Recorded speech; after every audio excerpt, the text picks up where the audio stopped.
नमस्कार मेरे प्यारे मित्रों, आज मैं आप लोगों के सामने मनुस्मृति लेकर आई हूँ। इससे पहले जो है वो 1 से 20 श्लोक तक हम लोग देख लिए थे मनुस्मृति का प्रथम अध्याय, और मैं समझती हूँ कि आप लोग उसको दोहरा लिए होंगे, पाठ को अच्छे से दोहरा लिए होंगे, क्योंकि ये आप लोग जब तक अपने से जो है वो 1 से 2 बार नहीं दोहराएंगे तब तक ये जो है वो मस्तिष्क में जो है वो आने वाला नहीं है। तो इसको आप लोग दोहराते रहें मनु जी को अच्छे से। और आज हम लोग जो है वो 21 से देखते हैं, 21वां नंबर जो श्लोक है वो क्या कहता है। आप लोग ध्यान पूर्वक धैर्य से आप लोग सुने इस पाठ को, बहुत ही अच्छा लगेगा सुनकर। तो सर्वेषां तु सा नामानि कर्माणि च पृथक पृथक वेद शब्देभ्यः एवादो पृथक संस्थाश्च निर्ममे। ये सारा श्लोक जो है ना वो अनुष्टुप छंद में है। आप लोग चाहें तो इसे गा भी सकते हैं। सर्वेषां तु सा नामानि कर्माणि च पृथक पृथक वेद शब्देभ्यः एवादो पृथक संस्थाश्च निर्ममे। कहता क्या है इस श्लोक का? जो तात्पर्य है यह है कि जो ब्रह्मा जी हैं, जो परमात्मा है हमारे, जो वो शक्ति से भरे हुए हैं, जो शक्ति से पूर्ण है, ब्रह्मा जी जो परमात्मा जी हैं, वो कहते हैं कि सभी को जो है वो कर्मानुसार, कर्म के अनुसार जो है वो पृथक पृथक जो है वो इस पृथ्वी में जो कुछ भी उत्पन्न हुआ है, कर्म के अनुसार उनके नाम दे दिए गए हैं। वेद शब्देभ्यः एवादो पृथक संस्थाश्च निर्ममे, मतलब जो लौकिक व्यवस्था में जो भी उन्होंने लौकिक व्यवस्था किया है, ठीक है, जो भी उन्होंने लौकिक इस लोक में जो भी उत्पन्न किया है, उन लोगों का जो नाम, अब नाम भी होना चाहिए, तो उन लोगों का जो नाम है वो कर्मों के अनुसार से रखा गया है। वेद का मतलब यहाँ पे वेद ऋग्वेद, यजुर्वेद, सामवेद नहीं लेना है। यहाँ पे वेद का मतलब ज्ञान लेना है। अपने ही ज्ञान से जो है वो क्या किए, कर्मों के अनुसार से सबका पृथक पृथक नाम जो है वो उन्होंने रखा। जैसे मैं हूँ निकिता, ठीक है, और फिर जंगल में जितने भी जीव जंतु है उनके सारे भिन्न भिन्न नाम हैं। तो भिन्न भिन्न जैसे उनके कर्म है वैसे उनके नाम रख दिए गए हैं। तो इस प्रकार से इन्होंने जो है वो अपने ज्ञान से जो है वो, अपने ज्ञान से जो है इन्होंने क्या किया, कर्मों के अनुसार से इन्होंने नाम जो है वो उन सारे जीव जंतु का रखा, ये कहा जा रहा है। जैसे कि इसका जो अर्थ है एक बार और मैं पढ़ देती हूँ, क्या है। उस परमात्मा ने सबों के नाम और जुड़े जुड़े कर्म वेद के शब्दों से ही जानकर सृष्टि की आदि में अलग अलग बनाया। अब जैसे जैसे सृष्टि के प्रारंभ, जब सृष्टि, देखिए सृष्टि कभी सृष्टि होती है, कभी प्रलय होता है, समय आते के साथ जो है वो सृष्टि होती है, फिर उसका प्रलय होता है, फिर पुनः जब ब्रह्मा जी जागते हैं तो पुनः जो है वो सृष्टि होती है। तो ये जो है वो सृष्टि और प्रलय की प्रक्रिया जो है वो चलती ही रहती है निरंतर, ठीक है। तो सृष्टि हुआ, तो सृष्टि होने के साथ ही जो है वो ब्रह्म जो परमात्मा है वो सबों का नाम जो है वो रखा। तो ये श्लोक जो है वो यही कह रहा है। उसके बाद जो है वो दूसरा जो श्लोक है 22वां नंबर, वो क्या कह रहा है। कर्मात्मना च देवानां सोसृजत प्राणी नाम प्रभु साध्या नाम च गणम सूक्ष्मम यज्ञम चैव सनातनम। कर्मात्मनां च देवानां सोसृजत प्राणिनां प्रभुः साध्यानां च गणं सूक्ष्मं यज्ञं चैव सनातनम। सनातनम यानी कि क्या, नित्य, ठीक है, जिसका जो है वो क्या है, वो जो सदैव रहता है, जो सदैव एक ही रूप में रहता है, उसी को क्या कहते हैं, सनातन कहते हैं, ठीक है। क्या बोलता है कि कर्मात्मनाम, कर्मात्मनाम यानी कि कर्म स्वभाव वाले जो प्राणी हैं, कर्म स्वभाव वाले जो जीव हैं, और देवानाम, और क्या किया उन्होंने उत्पन्न, तो कर्म स्वभाव वाले जीव का उत्पन्न किया, और उसके बाद देवानाम, देवों को उत्पन्न किया, देवों के कर्मों को बताया, ठीक है। देवों के क्या क्या कर्म, अब ऐसा थोड़ी ना है कि जो देवता है उनके कोई कर्म ना होंगे, उनके भी कर्म हैं, ठीक है। जिस प्रकार से जीव जंतु के कर्म हैं अपने अपने, उस प्रकार से देवताओं के भी कर्म हैं। तो कर्मात्मनाम यानी कि कर्म स्वभाव वाले जो जीव हैं उनका, और फिर देवानाम, देवों के, फिर सो सृजत प्राणी नाम प्रभु। सो यहाँ पे जो है वो सह सह से यहाँ पे ब्रह्म को लेना है। वो जो ब्रह्म है, वो जो ब्रह्मा ने क्या किया, सृजत मतलब कि सृजन करने की इच्छा से जो है वो प्राणियों को भी, ठीक है, प्राणियों को भी जो है वो क्या किया, उन्होंने प्राणियों को भी उत्पन्न किया। साध्या नाम यहाँ तात्पर्य यह है देव विशेष से। तो साध्या नाम चा गणम, देव विशेष का जो गण है, देवों का जो विशेष जो गण है, एक कुछ देवता विशेष है इसमें। इसका तात्पर्य यही है कि जो देवता विशेष है उनका समूह, ठीक है, उनको भी उन्होंने क्या किया, उत्पन्न किया। उसके बाद सूक्ष्म जीव जंतुओं को भी उन्होंने क्या किया, उत्पन्न किया। यज्ञम चैव सनातनम, और सूक्ष्म यज्ञ यानी कि अग्निष्टोम इत्यादि, ये सारे को भी जो है वो क्या किया, उन्होंने उत्पन्न किया। उसके बाद सनातनम जो सदैव ही एक ही रूप में रहने वाले रहते हैं, एक ही रूप में रहते हैं, उसको उन्होंने उत्पन्न किया। यानी किन किन चीजों को उत्पन्न किया, तो कर्मात्मा नाम, ठीक है, कर्म स्वभाव वाले जीव को उत्पन्न किया। च देवानाम, देवों को उत्पन्न किया। सो सृजत प्राणी नाम, यानी उस ब्रह्मा ने सृजत प्राणियों को उत्पन्न किया। साध्या नाम, देव विशेष गणों को उत्पन्न किया। फिर उस सूक्ष्म यज्ञम यानी कि अग्निष्टोम आदि को उन्होंने उत्पन्न किया।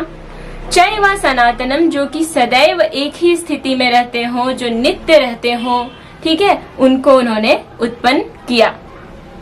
यानी कि उस ब्रह्मा ने देवताओं का गण, प्राणियों का गण, कर्म ही है स्वभाव जिनका, ऐसे अप्राणी पाषाणादिकों का गण, और सूक्ष्म साध्यों का अर्थात देव विशेषों का गण, और सनातन यानी ज्योतिषोम आदि यज्ञ, इनको उत्पन्न किया। ठीक है, मैं समझती हूँ कि ये श्लोक आपको समझ में आ गया होगा। कर्मात्मनाम च देवानाम सुसृजत प्राणिनाम प्रभुः, साध्यानाम च गणम सूक्ष्मम यज्ञम चैव सनातनम। तो ये श्लोक ये था।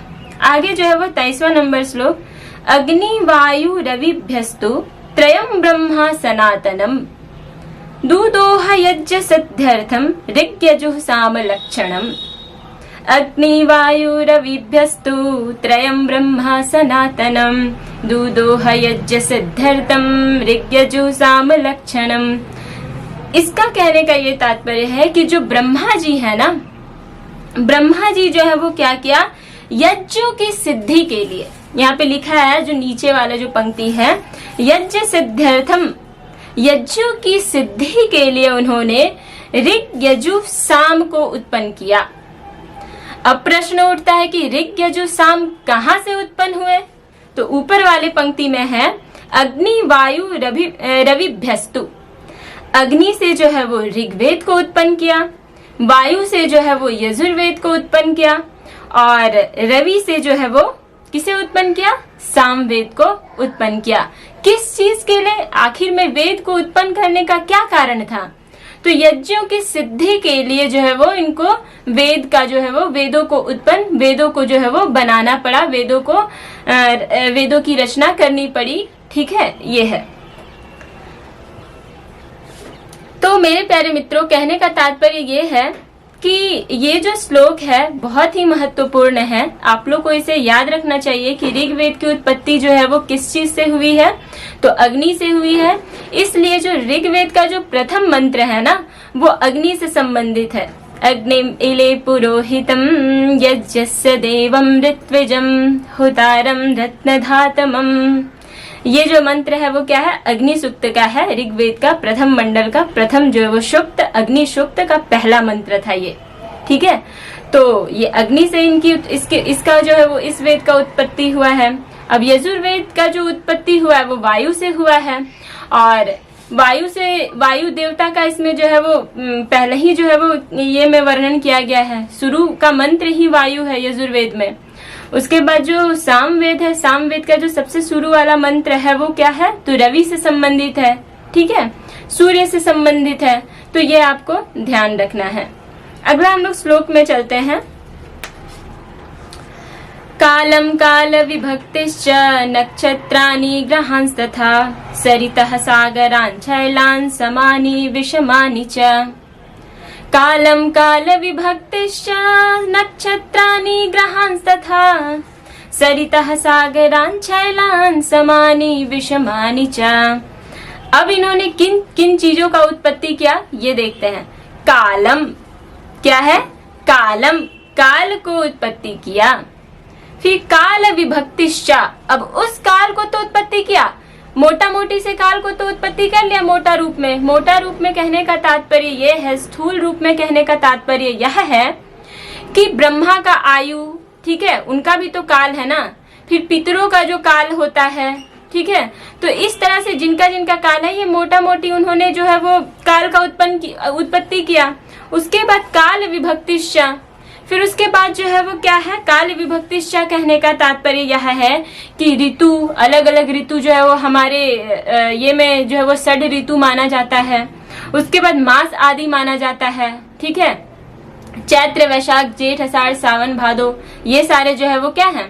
फिर उन्होंने ये सब का जो है वो विभाजन किया। किन्होंने? तो वो परब्रह्म परमात्मा ने।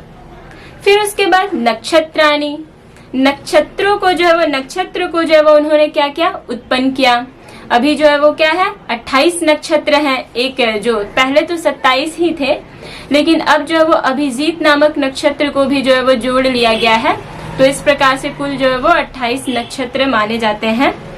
उसके बाद ग्रहांश तथा, और उसके बाद क्या क्या? तो ग्रहों को उत्पन्न किया। उसके बाद क्या है? सरितः सागरान शैलान समानि विषमानि च। सरितः, सरितः यानी कि क्या? तो नदी, समुद्र, ठीक है, उसको उत्पन्न किया इन्होंने, नदी को उत्पन्न किया। सरितः, सरित का मतलब क्या होता है? सरितः का मतलब नदी होता है। क्या होता है? नदी। उसके बाद आया है सागरान, सागरान, उसके बाद सागरों को उत्पत्ति किया उन्होंने। उसके बाद शैलान, उसके बाद पर्वों को, शैल यानी कि पत्थरों से बना हुआ पर्वतों को उत्पन्न किया। उसके बाद समानी, समानी यानी कि क्या होता है? ऊंचा। यहाँ पे जो समानी का तात्पर्य है वो ऊंचा है। और विषमानी, विषमानी मतलब कि नीचे, ठीक है। ये नहीं किया समानी और विषमानी का अर्थ आपको पॉजिटिव और नेगेटिव नहीं लेना है, ठीक है।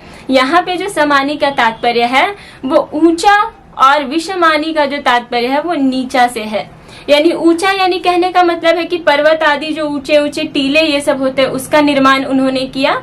और विषमानी यानी कि जो नीचे जो होते हैं क्या बिल वगैरह, जो कंदरा और फिर जो गुफाएं इत्यादि होते हैं उसका उन्होंने निर्माण किया। तो इस प्रकार से आप लोग देख रहे हैं कि क्रम पूर्वक वो कैसे कैसे निर्माण जो है वो करते आ रहे हैं। आगे क्या है श्लोक?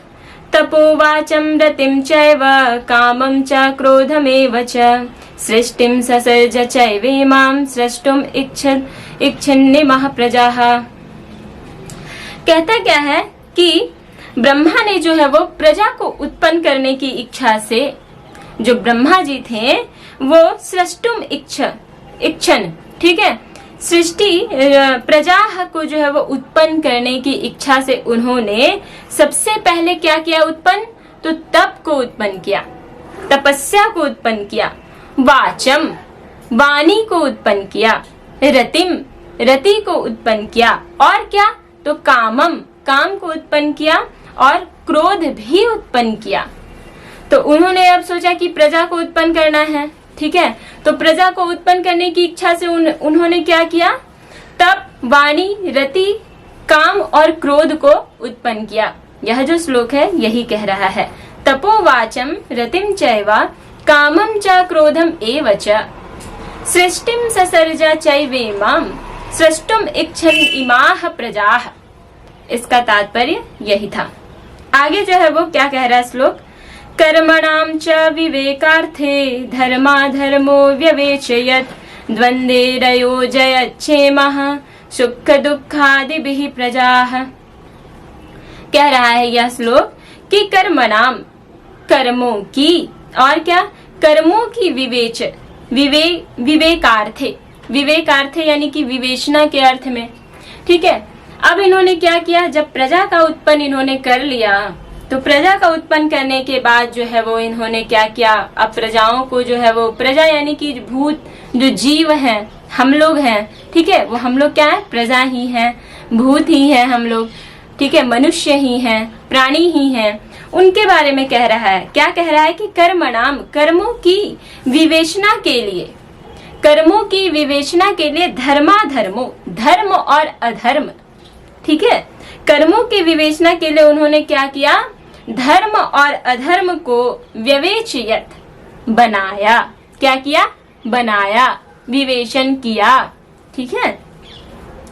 द्वंद्वै रयोजयत, द्वंद्वैः अयोजयत, अयोजयत च इमाः सुख दुखादिभिः प्रजाः, ठीक है, सुख दुख आदि द्वंद्व, ये जो ऊपर में क्या दिखाया कि एक धर्म और एक अधर्म, इन दोनों द्वंद्वों को जो उन्होंने, इन दोनों द्वंद्वों को उन्होंने विवेचन किया, बताया प्राणियों को कि ये धर्म है। धर्म कहना मतलब क्या कहना कि ब्राह्मण आदि को आप जो है वो दान इत्यादि दे, ये आपका धर्म है। और अधर्म क्या है, तो ब्राह्मणों को हत्या करना, ये अधर्म है। तो ये सारी चीजों को उन्होंने भिन्नता, ये सारी चीजों को उन्होंने जो है वो विस्तार पूर्वक बताया, ठीक है, कि क्या धर्म है और क्या अधर्म है। उसके बाद नीचे वाले जो पंक्ति में है वो क्या है कि सुख दुख आदि भी प्रजा, सुख दुख आदि द्वंद्वों को बनाया और उसे क्या किया, प्रजा से जो है वो युक्त किया, प्रजाओं को उससे युक्त किया। किससे, तो सुख दुख आदियों से। इसीलिए आज हम लोगों को कभी सुख होती है, कभी दुख होती है, क्योंकि ये ईश्वर ने ही बनाकर भेजा है, ईश्वर की ही ये सब इच्छा है, हमारी इच्छा से कुछ भी नहीं चलती, ठीक है। वो जो चाहते हैं वही होता है, वो चाहेंगे कि नहीं इसे सुख देना है तो सुख देंगे। और ये भी बात है कि आप कितने पुण्य कार्य कर रहे हैं, कितने धर्म कार्य कर रहे हैं, उस हिसाब से जो है वो आप सुख और दुख का जो है वो ग्रहण कर सकते हैं। आगे, अनव्यो मात्रा विनाशिन्यो दर्शार्धनाम तु यः स्मृतः ताभि सार्धम इदं सर्वे संभवत्युनुपूर्वशः। अनव्यो मात्रा विनाशिन्यो दर्शार्धनाम तु यः स्मृतः ताभि सार्धम इदं सर्वे संभवत्युनुपूर्वशः। अनव्यो, अनव्यो का तात्पर्य यहाँ पे तन मात्रा से लेना है। क्या चीज से लेना है, तन मात्रा से, ठीक है।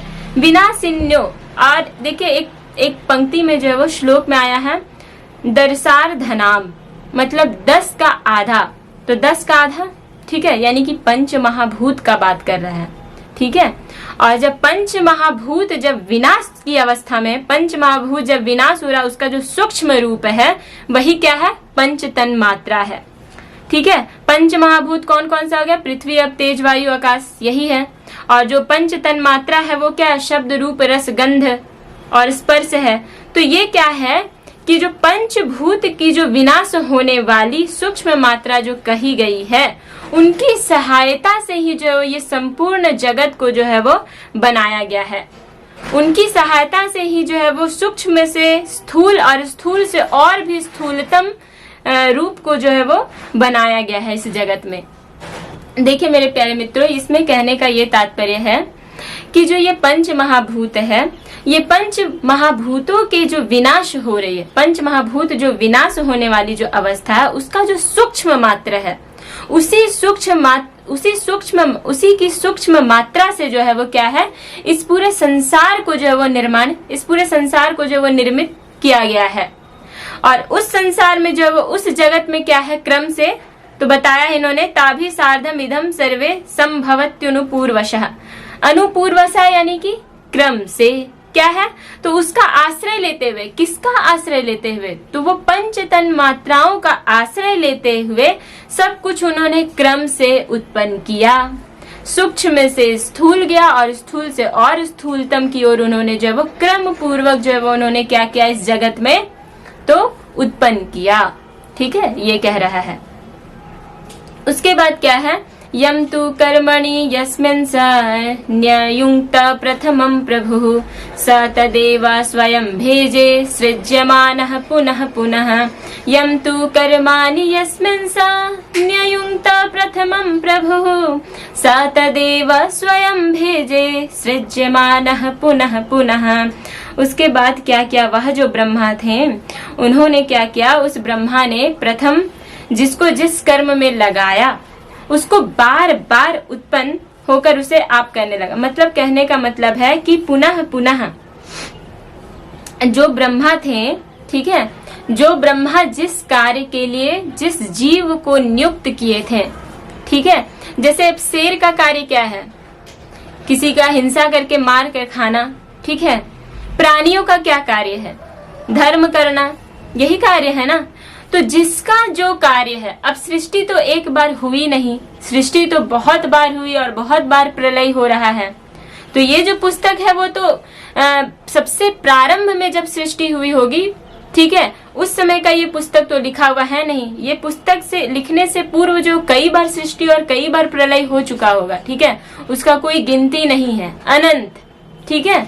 तो इसलिए बोल रहा है कि जो सबसे प्रारंभ में जब सृष्टि हुई होगी उस समय ब्रह्मा जी जो है वो सबका अपना अपना कर्तव्य बता दिया कि इसका क्या कार्य है, इस जीव का क्या कार्य है, हम सबका क्या कार्य है, ठीक है, इस जीव का ये कार्य है। तो सबका जो है वो कार्य निर्धारित था, सबके गुण निर्धारित थे, ठीक है। तो अब जब बार बार सृष्टि हो रही है तो उनको जो है वो कह रहे हैं कि जैसे जैसे सृष्टि हो रही है बार बार, ठीक है, प्रलय हो रहा है, सृष्टि हो रहा है, तो सृष्टि हो रही है तो वैसे उनको उतना मेहनत करने की आवश्यकता नहीं है। जैसे सृष्टि हो रही है, जगत में जीव जंतु जो है वो उत्पन्न हो रहे हैं, वैसे ही उनमें वो गुण आ जा रहा है, ये कह रहा है। ये श्लोक का कहने का तात्पर्य यही है कि जैसे कि सृष्टि हुई, सृष्टि होने के बाद जो वो शेर नामक एक जानवर आया, एक जीव आया, उसका क्या है, उसका जो गुण है, उसकी जो विशेषता है क्या है, हिंसा करना, हिंसा करके मार के खाना। तो वो गुण उनको डालना नहीं पड़ा उसमें, ठीक है, वो स्वतः ही आ गया, ये कह रहा है, ठीक है। पुनः पुनः उस चीज को जो है वो वापस ब्रह्मा जी ने नहीं डाला उसमें, जो एक बार उन्होंने कर दिया, जो गुण डाल दिया है उसमें, वो उसमें जो है वो आ गया, ऐसा है।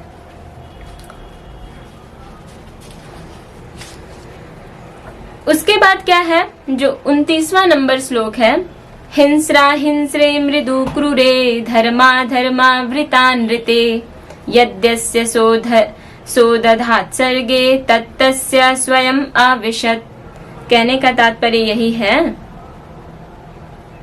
कि इन्होंने जो है वो क्या किया, हिंस्रा हिंस्रे, हिंसक और अहिंसक, ठीक है। हिंसक जो इससे पूर्व वाला श्लोक था जो मैं शेर का उदाहरण दे रही थी, यहाँ पे भी आप शेर का उदाहरण ले सकते हैं कि हिंसा और अहिंसक प्राणियों को उन्होंने क्या किया, उत्पन्न किया। उसके बाद मृदु क्रूरे, मृदु यानी कि मधुर और क्रूरे यानी कि कठोर। उसके बाद धर्मा धर्मा वृतान्विते, धर्म और अधर्म नामक चीज को उन्होंने उत्पन्न किया। उसके बाद क्या किया, रित और अनृत, रित यानी क्या होता है, सत्य, और अनृत यानी कि असत्य को उन्होंने उत्पन्न किया। और उसके बाद जो है वो ये सारा चीज उन्होंने क्या किया, उत्पन्न किया। हिंसा हिंस्रे यानी हिंसा और अहिंसा को उत्पन्न किया। कोमलता मतलब ये सारे गुणों को उत्पन्न करके और मनुष्यों और जीवों में उन्होंने डाला, ठीक है। ये सारे गुणों को उत्पन्न करके क्या किया, मनुष्य और प्राणियों में जो है वो डाला। तो हिंसा, अब हिंसक जो जानवर है उसमें हिंसा प्रवृत्ति का गुण डाल दिया। अहिंसा जो अहिंसक जीव है उसमें अहिंसा का गुण डाल दिया। कोमलता, कोमलता जो है वो ब्राह्मण इत्यादि लोग कोमल भाव से बोलते हैं तो उसमें कोमलता डाल दिया गया, ठीक है। कठोरता, अब कठोरता जो है वो मतलब कि जो राक्षस इत्यादि होते हैं उसमें कठोरता, कठोर गुण को डाल दिया। धर्म, धर्म मनुष्य लोग जो है वो धर्म करते हैं, ठीक है, तो उसमें धर्म डाला। अधर्म जो राक्षस प्रवृत्ति के लोग होते हैं उसमें अधर्म को गुण, अधर्म नामक गुण को डाल दिया। सत्य झूठ, ये सभी चीजों को जो है वो उन्होंने उत्पन्न करके और मनुष्यों में यथावत जो है वो डाल दिया, ठीक है, ये बता रहा है। उसके बाद जो 30वां नंबर श्लोक है, यथर्तु लिंगान्य ऋतवः स्वयं एव तु पर्यये स्वानि स्वानि अभिपद्यन्ते तथा कर्माणि देहिनः। यथर्तु लिंगान्य ऋतवः स्वयं एव तु पर्यये स्वानि स्वानि अभिपद्यन्ते तथा कर्माणि देहिनः। कह रहा है लिंग यानी क्या होता है? चिन्ह। लिंग यानी कि चिन्ह। यहाँ पे पुरुष और महिला से यहाँ पे अर्थ नहीं लेना है। यहाँ पे जो लिंग का तात्पर्य है वो चिन्ह से है। तो कह रहा है कि यथर्तु लिंगान्य ऋतवः, जो ऋतु होती है उसकी अपना चिन्ह होती है। कहने का तात्पर्य यह है कि अब शरद ऋतु आया तो उसका अपना अलग चिन्ह है कि वो जब शरद ऋतु आएगा, जब वो ऋतु आएगी तब वो उस ऋतु में क्या होगी? तो ठंड लगेगी, ठीक है। उसी प्रकार से जब गर्मी आएगा, ठीक है, तो जब गर्मी का समय आएगा उस समय क्या होगा? तो गर्म लगेगा। पतझड़ का समय आएगा तो उस समय पत्ते जो है वो पक पक कर गिरेंगे। तो ये जो है वो यथर्तु लिंगान्य ऋतवः, यानी कि जो ऋतु जो होते हैं उसका अपना अपना जो है वो क्या है? चिन्ह होता है। स्वयं एव तु पर्यये, पर्याय का मतलब क्या होता है? परिवर्तित होना, ठीक है। वो स्वयं ही अपने चिन्हों को वो जो है वो धारण कर लेता है, ठीक है। स्वयं ही जो है वो सृष्टि होने के साथ ही जो है वो उत्पन्न होते के साथ ही वो स्वयं ही जो है वो सारे ऋतुओं जो है वो सारी ऋतु जो है वो अपने अपने चिन्हों को क्या करते हैं? धारण कर लेते हैं। स्वानि स्वानि अभिपद्यन्ते, जो जिस कर्म में नियुक्त किया गया है, ठीक है, जो जिस कर्म में नियुक्त किया गया है, तथा कर्माणि देहिना, वो उस गुण को धारण कर लेता है। वो उस प्राणी जो है वो उस गुण को क्या कर लेता है? धारण कर लेता है। यही कह रहा है कि जैसे ऋतु पलटने पर आप ही अपने अपने ऋतु के चिन्हों को प्राप्त हो जाती है, वैसे ही देहधारी भी स्वयं एवं अपने अपने कर्मों को क्या करते हैं? प्राप्त कर लेते हैं। इसका ये तात्पर्य है। मैं समझती हूँ कि आपको जो है वो ये पूरा पाठ अच्छे से समझ में आया होगा, और जहाँ नहीं समझ में आया होगा आप वो जो है वो कमेंट के माध्यम से पूछ सकते हैं। उसके बाद मैं 10वां श्लोक अगले दिन अब पढ़ाऊंगी। हर दिन 10-10 श्लोक करके मैं इसको पूरा करूंगी। तब तक के लिए आप लोग मन से पढ़ते रहें और ध्यान से सुने इस पाठ को और बार बार दोहराएं पाठ को। धन्यवाद। नमस्ते।